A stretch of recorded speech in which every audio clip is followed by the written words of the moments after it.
¿Qué tal? Soy Guillermo Eduardo Arechi Ornelas y estoy a cargo de la Clínica del Dolor y Cuidados Paliativos del Hospital General de Occidente. Y hoy vamos a hablar sobre el significado y el sentido de la muerte en el área de la pandemia de COVID que nos afecta a todos. Bienvenidos y espero que la disfruten.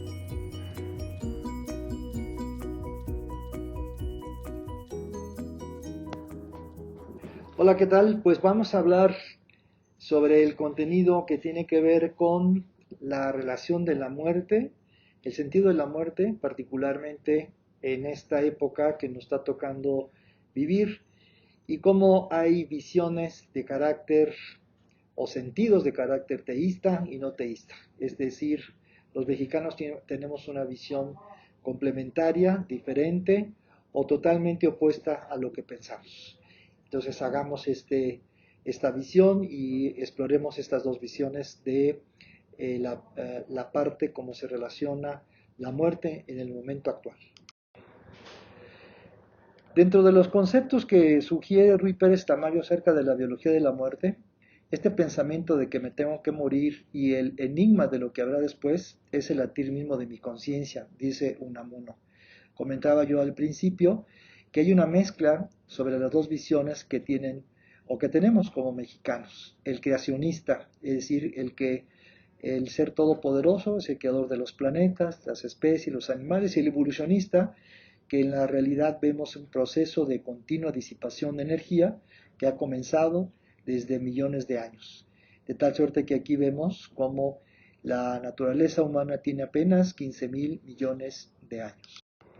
Y esto es interesante porque de alguna manera la selección de los humanos con base a esta flecha temporal o esta línea del tiempo tiene efectos y causas ulteriores, de tal suerte que el cerebro de los carnívoros, que es mayor inclusive de los herbívoros, ha hecho una selección respecto a cazar un organismo vivo como una liebre o respecto a ingerir cuestiones de tipo herbívoro como una banana. En lugar de pensar en tiempo real, el ser humano ha adquirido la capacidad de pensar en el tiempo mental retrospectivo o futurista. Y esto tiene una importancia importante o relevancia porque esta mente consciente solo es capaz de procesar pocos fenómenos a la vez. De hecho, se cree que nomás tiene la capacidad de pensar una sola vez. Lo demás es prácticamente multitask, pero estamos perdidos en eso. Esto lo comentamos porque la habilidad de aprender sin H e incorporar relatos y sucesos, crianza y la enseñanza ha dado origen entonces a un pensamiento muy interesante, básico, fundamental, que ha sido la posibilidad de un proceso evolutivo donde nace la concepción y el constructo de la biología de la religión. Y este proceso evolutivo de conocer, y lo más interesante, la ignorancia y lo aterrador que ha sido para el hombre lidiar no solamente con el proceso de conocer, sino le ha dado más temor ignorar. Por eso la muerte constituye la ignorancia suprema, el terror supremo, la que nadie ha regresado para explicar qué sucede después de la muerte. De tal suerte que la mitología de los pueblos, tanto griegos como cristianos, sugiere que a pesar de nuestra religiosidad, de este constructo que aparece de los humanos, los dioses envían plagas, hambrunas, terremotos, sequías, esto en incumplimiento por esa intolerancia. Y por otro lado se cuestiona la misma cristiandad y la misma cultura griega, por qué somos mortales, qué papel juega y cuáles son sus mecanismos. Y dentro de la primicia creacionista, pues consideraba que lo importante no era conocer, sino salvarse de los aterradores escenarios post-mortem. Es decir, el Génesis ya lo comentaba, confía en una vida virtuosa, libre de pecados, cánones y rituales y serás admitido al paraíso. Solo Dios conocía los mecanismos de la naturaleza y castigar la impertinencia y averiguar era pues el elemento fundamental. Sin embargo, esa ignorancia nos sigue aterrando todavía y nos sigue atemorizando hasta nuestros días. ¿Qué sigue después de este proceso natural de la muerte? Cuando hablamos de la visión teológica o teísta relacionada con un Dios o de carácter creacionista o no teológica. Estamos hablando de que inclusive en los diferentes elementos que tienen que ver con las edades de los personajes se compararía la edad como la nariz de Pinocho, donde vemos que hay en el elemento bíblico Adán, que vivió 930 años, Noé, que vivió 950 años, o Matusalén, que vivió 969 años. Pero este no es exclusivo de la edad de los personajes bíblicos. El Hesíodo ofrece la siguiente etapa respecto a la esperanza de vida para las ninfas, donde vemos que, por lo tanto, una ninfa debe de tener una sobrevida de 9.720 generaciones de hombres.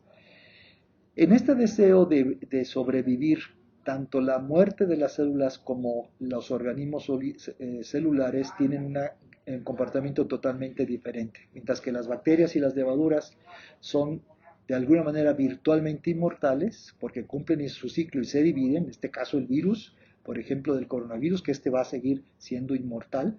En cambio, una célula que forma un organismo multicelular, desde su destino, no es dividirse, sino puede morir programadamente, de tal suerte que hay genes letales donde las células activan y se activan para suicidarse, y ese fenómeno se llama muerte celular programada.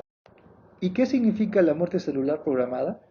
Pues que toda la vida estamos recambiando células a merced de mecanismos de suicidio celular, es decir, existe el fenómeno denominado apoptosis, que viene del griego desprendimiento de los pétalos de una flor, que fue este concepto diseñado para describir en 1972, donde qué ventajas confiere la muerte: enciende los genes necesarios para entrar en mitosis, división celular.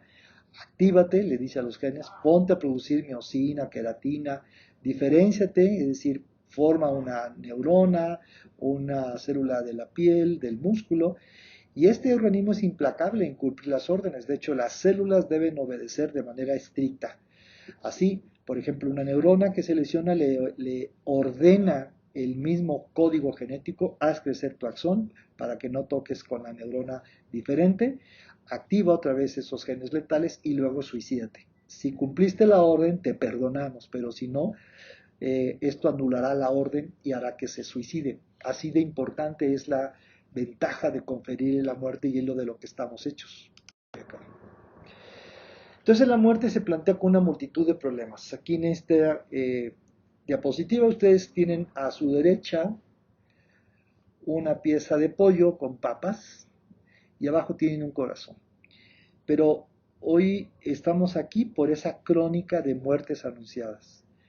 Y veamos por qué. Si se considera que un organismo no ha muerto mientras vivan algunas de sus células, entonces tenemos en este ejemplo: deberá de declararse viva a una gallina que está y permanece en el plato ya guisada, si sus huevos fecundados aún son capaces de producir pollitos en una incubadora. O si una persona muerta hace 5 años que donó su corazón a una que se encuentra frente a la tumba, gracias a ese corazón, quien está realmente muerto es el que porta el corazón del que está sobre la tumba. Correlativamente, el dañado corazón ya no late y debería de considerarse muerto, de tal suerte que si el proceso de la vida se mantiene a través de una célula, en el caso del pollo cocinado, permanece entonces los pollitos, herencia celular del mismo, viva. Y en el otro caso, el individuo con un corazón dañado, ahora contenido a través de células de un corazón ajeno, quien está muerto es el que lo porta. Dilemas que nos confrontan a un pensamiento filosófico.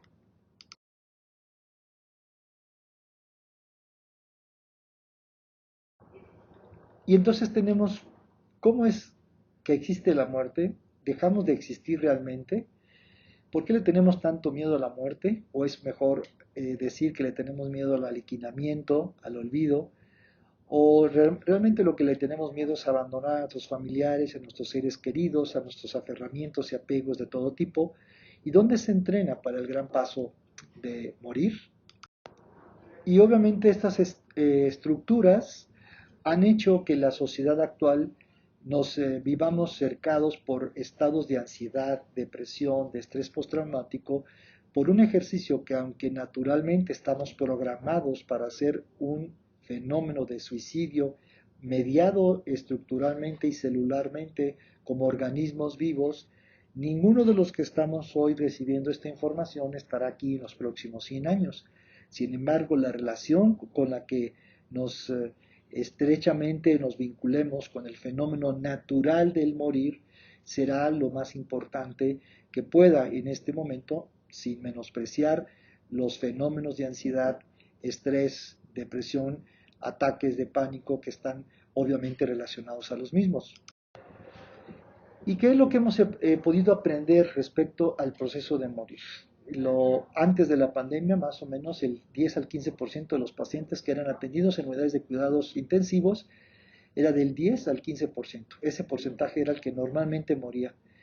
Hoy en cuidados paliativos, la tasa de mortalidad alcanza el 100%. Esto hacia los profesionales de los cuidados paliativos, entonces tienen un doble sufrimiento o agotamiento que sus colegas que han estado todo el tiempo viendo el proceso de la muerte. Es decir, el agotamiento no tiene que ver con la muerte en sí misma, sino en el cómo el profesional interpreta que, entre comillas, se le mueren los enfermos.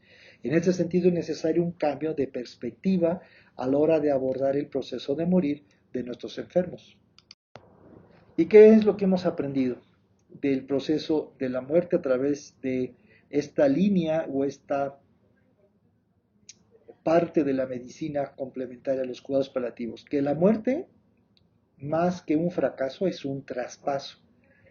Podemos empezar por dejar de ver la muerte como un fracaso para empezar a verla como este fenómeno de traspasar, es decir, pasar hacia otro estado de conciencia o otro estado que, aunque no sepamos, tenemos ciertos elementos que nos pueden de alguna manera disminuir estos fenómenos que hablamos anteriormente, asociados con el estado de ansiedad. Es decir, como un cierre del proceso biográfico de una persona, como un proceso que merece ser tratado y acompañado y no como un problema a resolver.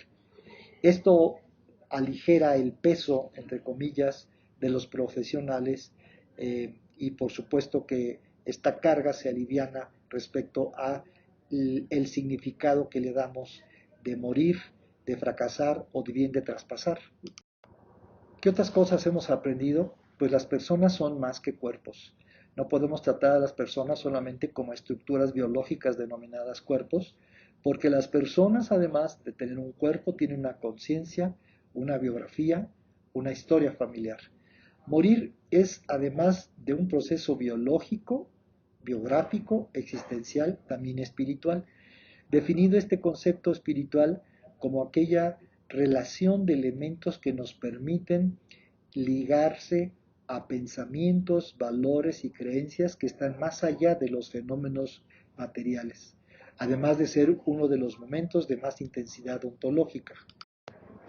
De tal suerte que el morir es un proceso que merece, además de ser cuidado, cuidar de manera humanizada el proceso para morir, humaniza por supuesto, y no debemos de minimizarlo, banalizarlo, que por falta de recursos o de formación traten el fenómeno de la muerte sin cuidado. Corren el riesgo de deshumanizarse, de despersonalizarse, algo que sí trae como consecuencia el proceso de causar problemas de carácter mental. Yo creo que nos quedaría un poquito más, espero, de claridad con este elemento. Somos responsables de nuestro esfuerzo, pero no de los resultados de nuestro esfuerzo. Y esto escrito por los Upanishads, es un libro sagrado hindú de más de 500 años antes de Cristo, sugería hacer lo mejor para ayudar a los pacientes, pero nadie nos puede pedir que el resultado sea curar o salvar. El resultado no depende solamente de nuestra intervención. Y a veces los profesionales sanitarios a menudo nos exigimos hacer o los elementos alrededor de los pacientes o los propios pacientes hacer milagros. Pero las personas mueren porque han nacido. Las personas mueren porque han nacido no por nuestra culpa. Como decía Borges, morir, como decía Borges, es una costumbre que tiene la gente. Cuando tenemos claro que alguien va a morir, no debemos luchar para evitarlo, sino acompañarle para que muera bien. No debemos solamente sumirnos en un fenómeno de tristeza porque se nos ha muerto el enfermo, sino Por otro lado, agradecer que lo pudimos haber ayudado a morir mejor de lo que pudiera haber estado sin nuestra ayuda. Y por supuesto que es fundamental el equipo como herramienta fundamental, donde todos somos necesarios, trabajadores sociales, médicos, enfermeras, equipo biomédico, directivos, terapistas físicos, paliativistas, intensivistas, internistas, enfermeras, donde hemos aprendido que si bien es cierto en cuidados paliativos el curar lo puede hacer un equipo multidisciplinar, cuidar bajo condiciones especiales de estrés y alta intensidad, eso lo hacemos mejor cuando tenemos un propósito, cuando tenemos el propósito genuino, auténtico, verdadero de aliviar en lo posible el sufrimiento. Y el sufrimiento que pudiéramos comentar que es un sufrimiento natural, nacer, crecer, envejecer, enfermar y morir, o el sufrimiento autogenerado, aquel que está sujeto a los cambios propios de la naturaleza siempre cambiante, aquella dificultad que tenemos para soltar, donde aprendemos que no somos dueños de casi nada y que casi no controlamos nada. Y en este sentido, la experiencia del sufrimiento autogenerado, al tener ligado elementos que no controlamos, que no dependen de nosotros, sino que son cambiantes todos los momentos, pudieran entonces de alguna manera compartir estos dos elementos, diferenciar entre la estructura del sufrimiento autogenerado de el sufrimiento natural y cómo bajo un equipo multidisciplinar estos dos pueden, además del entrenamiento propio de cada uno de las personas, de los grupos interdisciplinarios, interactuar para que estos dos tipos de sufrimiento disminuyan. De tal suerte que en esta simetría moral, trabajadores sociales, enfermeras, médicos, intensivistas, este es un equipo donde trabajando con el mismo objetivo representa una ecuanimidad para el logro de la meta.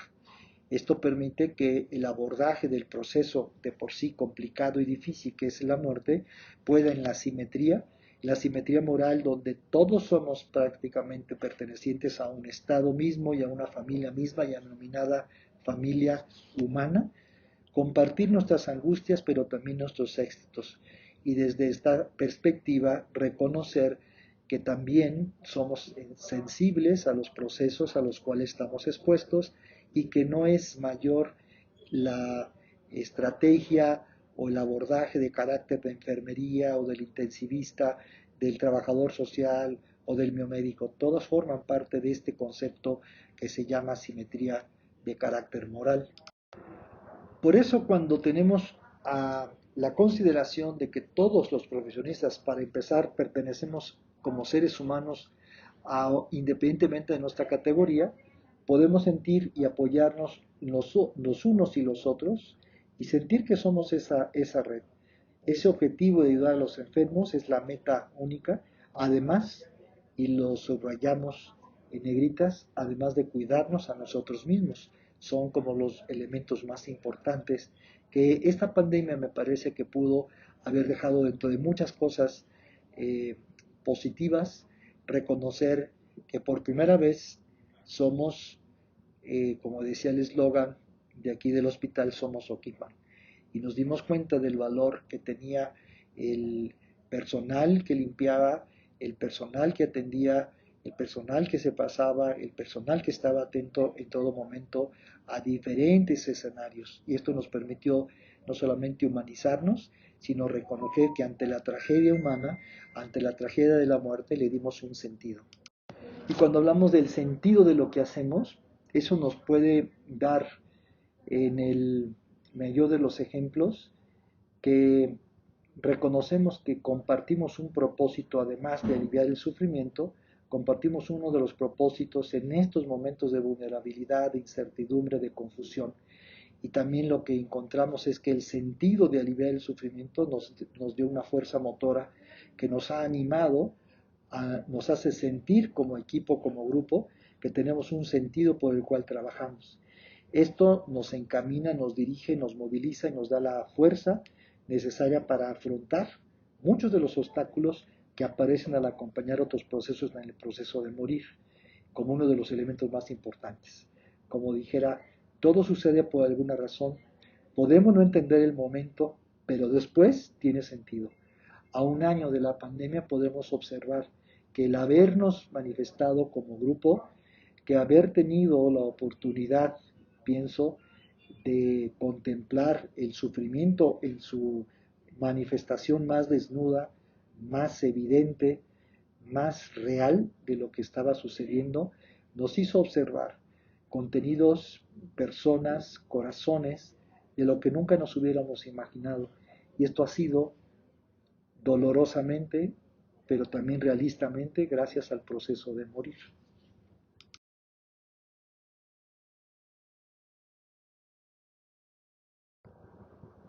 Finalmente, para ir empezando a cerrar este concepto, la confianza se construye cuando hermanados y abrazados no solamente físicamente por la condición de la pandemia, sino a través de los tejidos sociales que hacen contacto con contacto visual con las personas, nos imaginamos los abrazos virtuales, nos agradecemos los saludos a través de los codos y hemos generado tal nivel de confianza que nosotros y este equipo se construye todos los días. Se refuerza trabajando en condiciones difíciles, hoy vacunando, pero en su momento fue atendiendo, intubando altas complejidades, a tomar decisiones como la sedación paliativa, la limitación del esfuerzo terapéutico, la toma de decisiones bioéticas y biomédicas respecto a condiciones graves, decisiones de contemplar la prolongación de la agonía, a limitar este esfuerzo y adecuación del esfuerzo, o a informar en su momento de la mejor forma posible como nuestro corazón y las escuelas de medicina nos pudieron haber educado para decir la información. Y es ahí, en esos momentos, cuando se necesita sentir que formamos parte de lo algo más grande que nosotros nos acoge y nos apoya. Ese es el fenómeno que genera el equipo como una herramienta fundamental y emocional que se llama confianza. Y el equipo actúa obviamente como el sostén, como la estructura que soporta.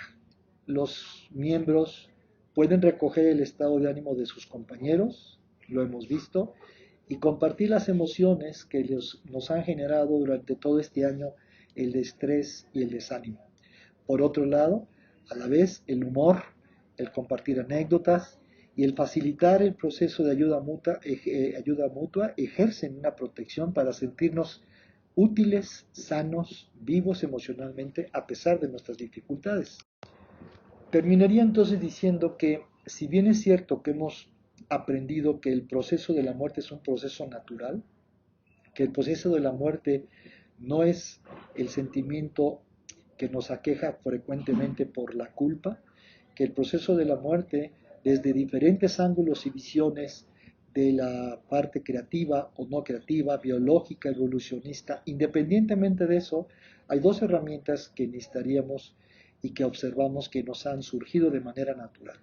Las dos herramientas con las que contamos para trabajar en entornos de sufrimiento, ya sea autogenerado o sea de carácter natural, y son dos herramientas que les comparto con mucho cariño. Una que forma parte de nuestro ADN como profesionales de la salud, porque escogimos esta profesión, que es básicamente ayudar a la gente, y la segunda es la sabiduría, que a veces nos hace falta y es la que nos permite diferenciar en lo que podemos hacer y lo que no es conveniente hacer. Es decir, hacer la selección de los pacientes con ecuanimidad y sin implicación de carácter personal, pero también ser conscientes de nuestros límites y aceptarlos nos devuelve a una realidad, mientras que creer que somos responsables de todo nos puede, por supuesto, agotar. Y obviamente, pues el hospital y su equipo de trabajo fue escenario de esta posibilidad de utilizar las herramientas internas, las pautas para favorecer el autocuidado, que fue a reconocer nuestras emociones, viviendo todos los días. Tenemos como incertidumbre cómo se desarrolla todo, lo que genera miedo, impotencia, pero también reconocemos cuáles son estas emociones de carácter constructivo, permitiéndolas y aceptándolas, cuidando el fenómeno de la mente, que fue fundamental en el autocuidado para seguir cuidando a los demás, buscando espacios, buscando talleres, buscando con quién platicar, meditando, ser consciente y cómo esto nos afectó. Y lo que en el curso taller que se denominó Respira, con más de 150 personas de aquí del hospital, encontramos dos técnicas importantes para tratar de lidiar con el fenómeno de autocuidado. Parar, es decir, detener 4, 5, 6 veces durante el día a través de respirar, atender lo que estábamos sintiendo y volver a nuestras actividades en todo momento vigilando la respiración. Técnicas que nos permitieron estar hoy, a un año de la pandemia, con la posibilidad de seguir, aunque agotados o cansados, pero que nos permite hoy considerar que el proceso, el fenómeno de la pandemia, hoy nos abre la oportunidad para ser nuevas personas, para reconocer el proceso de la muerte como un proceso natural y, por supuesto, agradecer que el biológico que hoy tenemos disponible, resultado de la capacidad de la investigación de la sobrevivencia humana, nos permite seguir vivos, pero no sabemos durante cuánto tiempo. Pero mientras que esto sea, que podamos hacerlo en ambientes de espacios de confianza, de amor, de compasión y por supuesto de un gran equipo de trabajo. Muchas gracias.